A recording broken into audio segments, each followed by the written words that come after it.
What's going on, everybody, and welcome to another facial recognition video. In this video, what we're going to be talking about is doing facial recognition on video and then kind of expanding our logic and code a little bit from there. So just to do something a little more interesting. So where we left off, we were basically just doing this on images, and we had this known faces dir and then unknown faces dir, and unknown faces is where the images were that we wanted to do facial recognition on and see if, hey, do we know this face? So now we want to use video instead of the unknown faces directory. So what I'm going to go ahead and do is just comment that out. And we actually aren't going to need the unknown faces directory anymore because really it's going to be our video file or video source that is going to be the unknown faces. So the next thing we want to do is actually load in that video. So I'm going to say video equals, I'm going to say video equals cv2 dot video capture. And then here you'll specify either kind of an index number for the video. So it's either video 0, 1, 2, and so on. In my case, that'll be a video 2. Otherwise, you also could put in a file name here as well. And later on, we are going to use a video file. But for now, I just want to use a video feed since I think a lot of people were interested in that as well. Plus, might as well show both. So, okay, so now we have our video feed. We're still going to load in our known faces. That's fine. And then the only other thing that really changes is here. So instead of saying for file name, we're actually going to put this in a while true loop. And then we don't need file name anymore. We don't have, the thing that's going to replace image now is going to be reading from our capture. So instead, we're going to say, actually, it's going to be ret and then image. And then we're going to, and that's just like return image. And then it's video dot, what is it? Is it capture, I think? I always forget this video. Oh, yeah, it's right there. Duh. Okay, so video read. Now we have our image, and then we do our locations and codings. And in this case, we're actually already using OpenCV to get the image, so we don't need to do this conversion anymore because it's already in BGR. And in theory, you might need to do the conversion before the encodings, I suppose, or even locations. But it seems to me, through playing around, the face rec works no matter what, if you're using BGR or RGB. So I don't know how big of a impact color is playing. If anything, it might even in the back end be converting things to grayscale for all I know. If you know, let me know. I actually do not know what they're doing. Like I said, I wouldn't be surprised if they convert to grayscale at some point. Okay, so then we show the image wait key. We no longer need a wait key. Instead, what we want to do is have this running kind of indefinitely.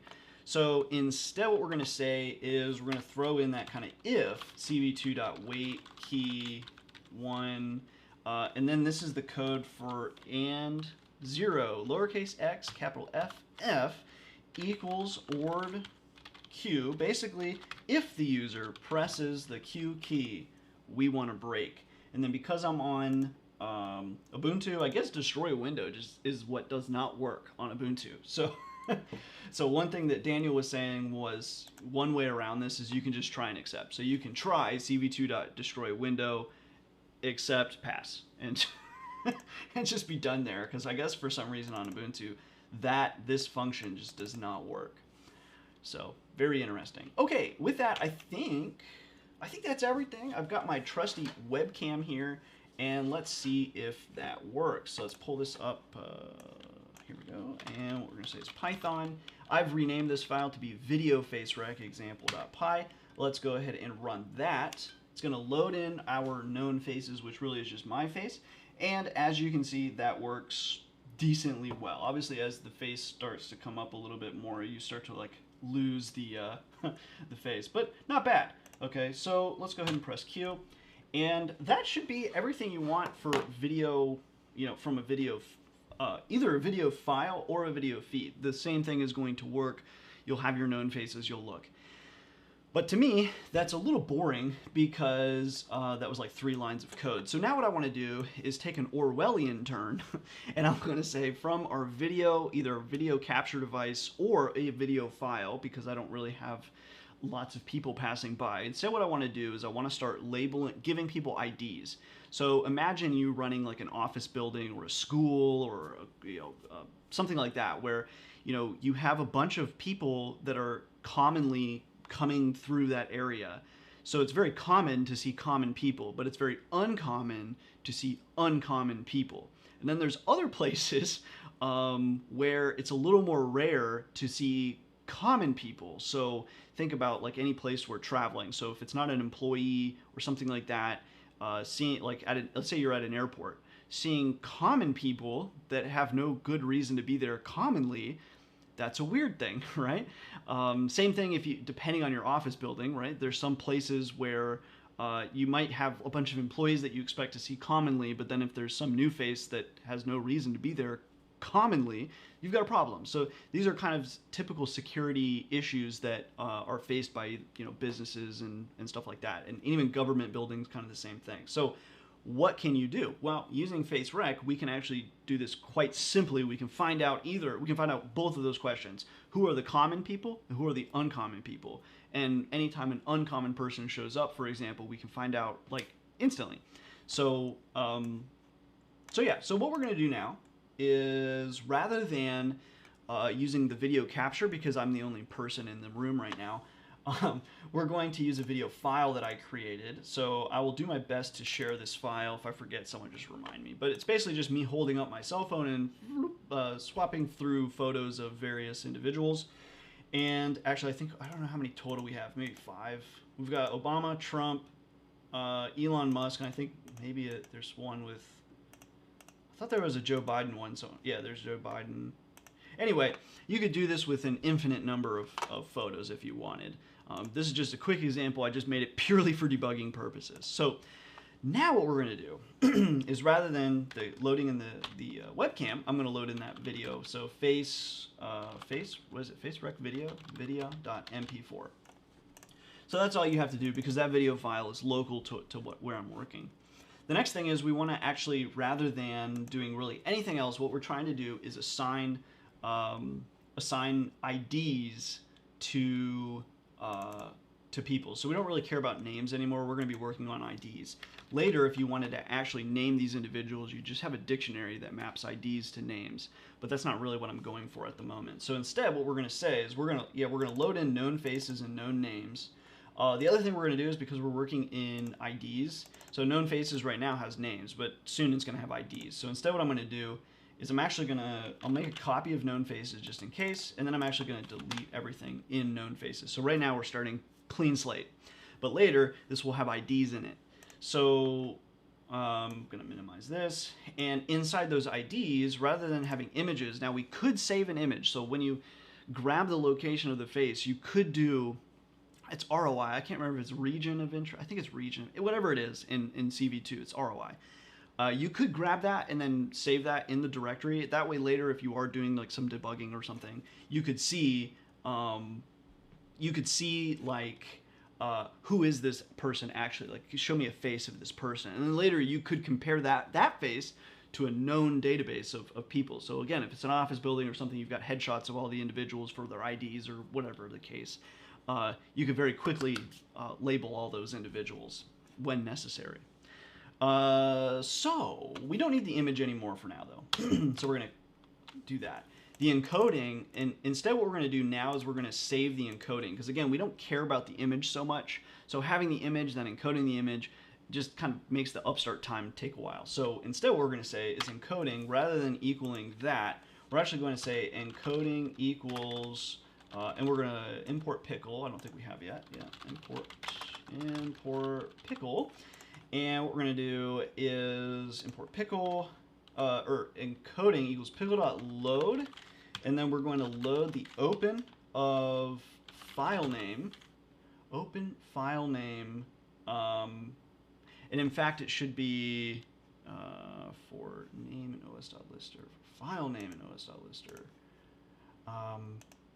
Shouldn't it be, I guess we would actually really, let's see, for name in os.lister for file name. Okay, so for file name, and then what we'll say is name, file name. So we're going to open the file name,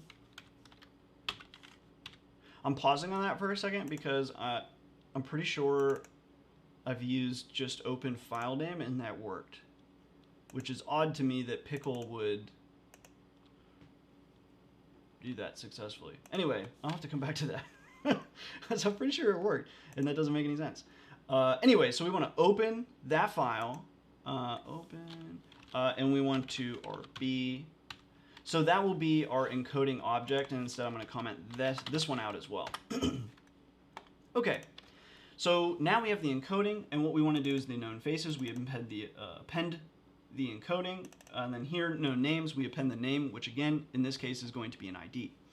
Then what we want to do is, right now we're starting clean slate, but eventually we're probably going to start with at least some IDs. So what we're going to say now is we're going to say if len known names greater than 0. So if we have more than, if we got one or more, what do we want? So we're going to say the next ID that we're going to assign is equal to max known names, because this will just be a list of IDs, plus 1. And then max of known names.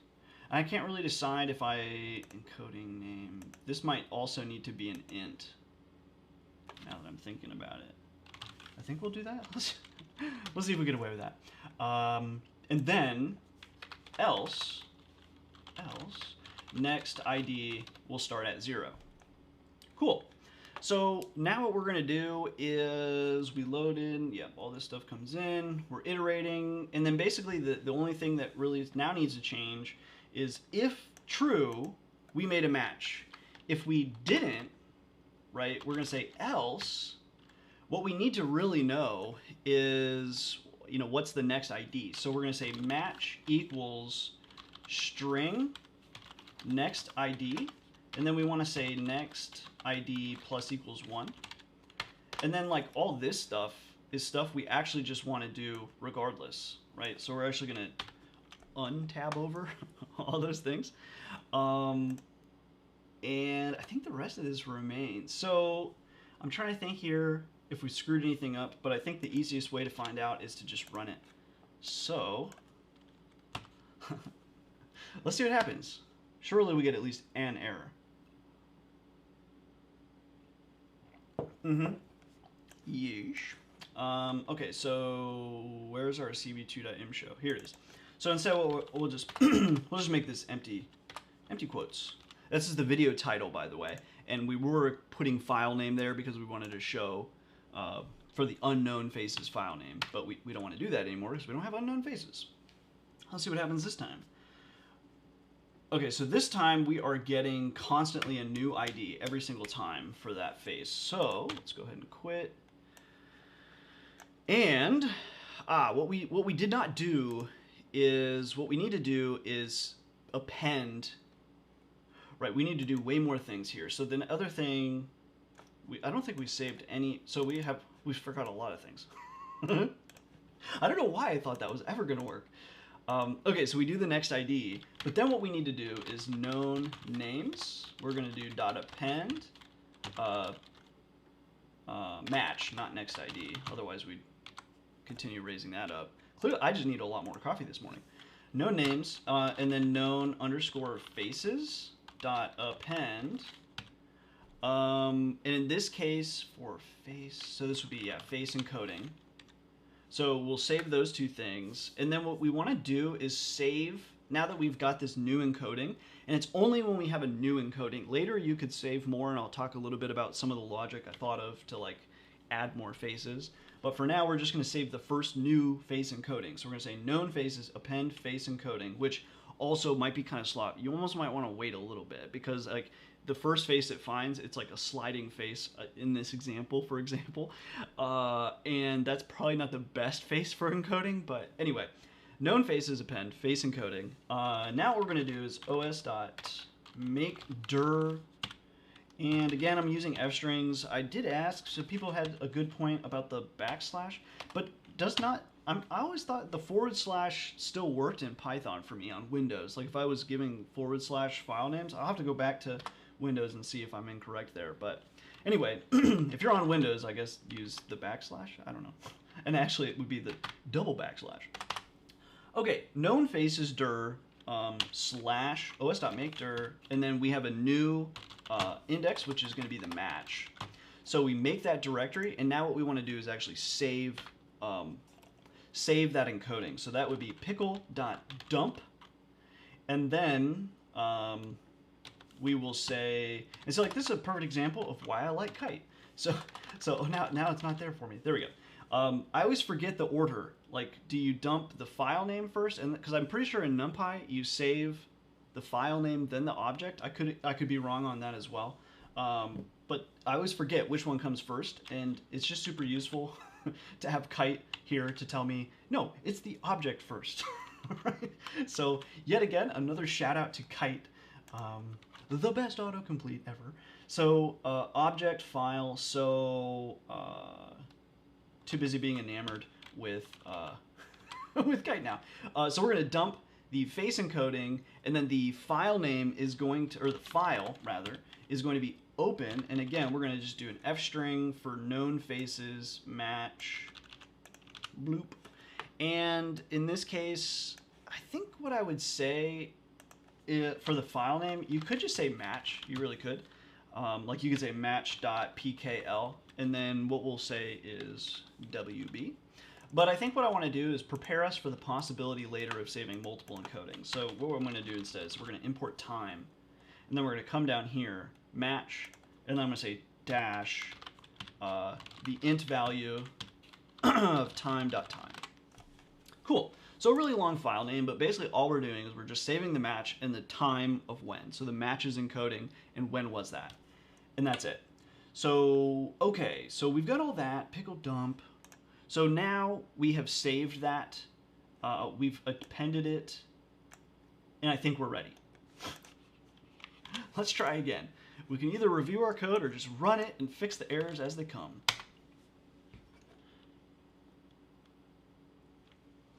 Okay, this time, okay, so Obama is ID 0, no real surprise there. Let's wait a moment. Okay, we've got a new person, new face, ID 1. It will be interesting to see what happens as we have like two people together and so on. Luckily, we're still constantly, my biggest fear was the first time we see like his face, it's as the thing is slide, like look how fast, boom. So now you can see even here, Obama is mostly 0, but sometimes he's getting a 5. Trump is mostly 3 now, but he's also a 4. This is clearly Obama again, ID 0. And then I'm trying to think who else we've still got a Biden coming in, and then we still have a Musk coming in. So most of these are pretty good faces, so I guess they're getting a good thing. So as we're kind of waiting on this, a couple of the things I was thinking about was, first off, a face. Okay, so here we are. I think this is our first seeing of Elon Musk. So Elon is ID 9, and always ID 9. Hopefully. I haven't seen it change yet, but we could actually have some output or something. And then now Obama apparently has a new.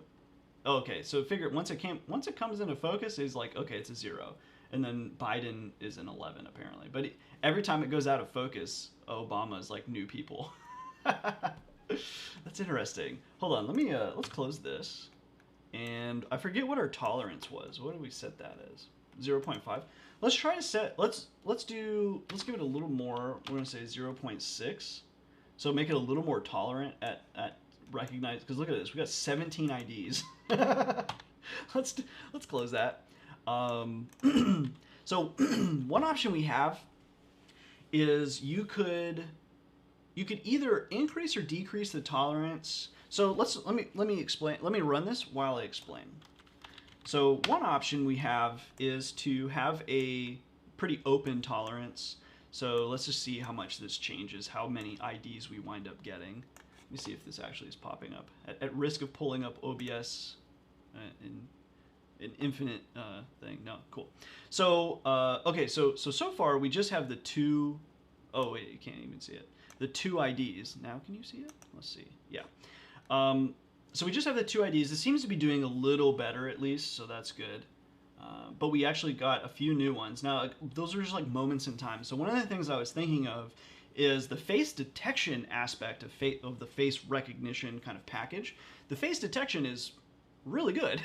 So what I was thinking about was, could we use some logic to say, hey, this is this face. Like, as this face is moving around, the face cannot change, right? Like, just logically, the face can't change. Okay, so we should be able to logically assume that this is always ID 0's face. Okay, it will never flop around. So especially as you're building this database, and anyway, and now we're still only on 5. I think by now we actually were a lot deeper. So this seems to be better to make the tolerance, will give us a little more tolerance. So anyway, one option we have is you could actually set the tolerance quite low and then have knowledge that these IDs should not be changing as time goes on.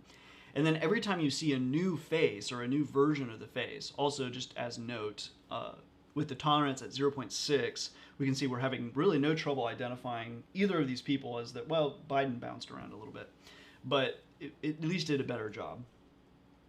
And same thing here. So I think before we had 17 total IDs. Now we got 9. We just got another new one. Let's see if we end up with 10. Doesn't look like it. Okay. Cool. So that's pretty interesting. So now as you get a new face, you would be able to recognize, hey, this is a new face or not. So basically every time you hit this else, that's a new face. So if you wanted to do some sort of handling for an uncommon face, you could. Same thing here. If you wanted to handle for, hey, we're seeing this face a lot, you could. So that's also pretty interesting, fairly Orwellian. I can think of a few bad use cases. But yeah, so pretty cool. And like I said, I think you could add a little bit more logic here and be way more accurate. So another idea I had too was, like, you could have tolerance. Well, first of all, you could have 2 tolerances, right? You could have a tolerance for, you could have like 2 versions, and then anytime there's a disagreement, you could have a little more logic trying to figure out, like, what is this face? Because chances are the same person is likely to have a few IDs in your system. So maybe later you could run through those, or from time to time kind of merge certain IDs, because you could probably figure out, especially if they were all together in the same frame and that was just a moving face, chances are, hey, that's the same face, right? So then what you could do is you could merge those 2. So anytime you've got IDs bouncing around like we've just seen, what you could do is you could, through logic, you could say, hey, that was always the same face. Which one of these faces is the more common face? And then, like, hey, let's make that the main ID. But what we'll do is we'll add one more face encoding to that face, so we could just merge the 2 together. So I think using some pretty simple logic, and maybe if you guys are interested in that, part 3 could be me doing that. And so as we see a new face, but yet it's on the exact same frame, that face could not have changed, hey, here's a new encoding for this face, because apparently that was a hard to recognize example. So hey, let's throw that one in there, and then hopefully over time make this much more robust. So it would only get better over time. So anyway, there's ideas like that, and there's a few others that I had floating around in my head to make this much better, but you get the idea. So, okay, I think that's everything. If you've got questions, comments, concerns, whatever, feel free to leave them below. And this video is sponsored by me. If you guys are interested in learning about neural networks at a very low level from scratch in Python, learning how they actually work rather than employing or applying, whichever one you want to go with on the script, that's fine. How these neural networks are actually working rather than doing like cookie cutter models and pretty much just solving things that have already been solved for you. Chances are, if you've ever tried to work on a real world problem, you've seen that real world problems are much more challenging than like MNIST or classifying dogs and cats or, whatever. And if you want to kind of level up your knowledge of how neural networks work and how to actually make something work on a problem that hasn't yet been solved, definitely worth checking out the Neural Networks from Scratch book. You can go to Neural Networks from Scratch, which is nnfs.io, and you can pre-order the book now, and eventually the book will be out and you can buy it. If you do pre-order it, you get access to the draft, which is live right now, and you can comment and ask questions in line with the actual document itself. And currently, at the time of my recording this, hopefully over time there will be much more information there. It's about, I think, 180 pages or so, and we've got everything from building the model to training, backpropagation, and all that. So it's off to a really good start, and really happy seeing all the community engagement in the document and stuff like that. So anyway, check that out if you're interested. Otherwise, I will see you guys in another video.